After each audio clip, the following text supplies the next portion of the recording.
বিহাৰী ভোজপুৰী আগ্ৰাসনটো হৈছে ইয়াৰ মূল কাৰণটো মই আপোনাক কৈ আছো।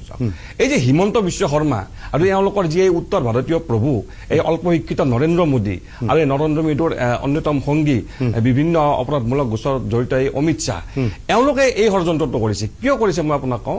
চাওক, এই উত্তৰ প্ৰদেশৰ যি এওঁলোকৰ উত্তৰ প্ৰদেশৰ যিটো জনসংখ্যা এইটো জনসংখ্যা প্ৰায় 25 কোটি মান হ'ব আৰু বিহাৰ আৰু উত্তৰ প্ৰদেশৰ জনসংখ্যা প্ৰায় 40 কোটি মান হ'ব আৰু এই উত্তৰ প্ৰদেশত প্ৰায় 120খন মান লোকসভা আসন আছে।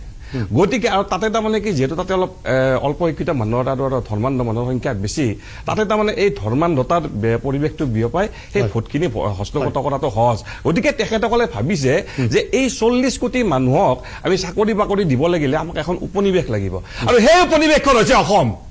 সেই উপনিৱেশ তেওঁলোকে সৃষ্টি কৰিছে অসমৰ নামত। এইটো কিমান ডাঙৰ ষড়যন্ত্ৰ চাওক। তেওঁলোকে জানিছে যে 14খন আসন যিহেতু অসমৰ পৰা মাত্ৰ লোকসভাৰ 14খন আসন এইটো তেওঁলোকক নালাগে, তেওঁলোকক লাগে 120খন আসন এই বিহাৰ আৰু উত্তৰ প্ৰদেশৰ। এই 40 কোটি জনতাৰ কাৰণে বিহাৰ আৰু উত্তৰ প্ৰদেশৰ 40 কোটি জনতাৰ কাৰণে তেওঁলোকক এখন উপনিৱেশ লাগে আৰু সেই উপনিৱেশখন হৈছে অসম। আজি চাওক, আজি এডিআৰএত বিহাৰী ভোজপুৰীৰ নিযুক্তি হ'ল, আজি MBBSত বিহাৰী ভোজপুৰী নিযুক্তি চিট দখল কৰিলে।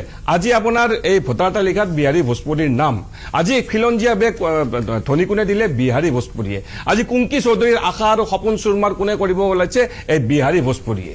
আৰু আজি চাওক, আজি আমাৰ জুবিন গাৰ্গ হত্যাত কোন অভিযুক্ত? সিদ্ধাৰ্থ শৰ্মা, এটা ভোজপুৰীয়া গুণ্ডা। গতিকে এই ভোজপুৰীয়া আৰু এই বিহাৰীসকলৰ আগ্ৰাসনে অসমীয়া কোঙা কৰিবলৈকে ওলাইছে আৰু এই নৰেন্দ্ৰ মোদী আৰু হিমন্ত বিশ্ব শৰ্মাৰ যি ষড়যন্ত্ৰ তাত সহজ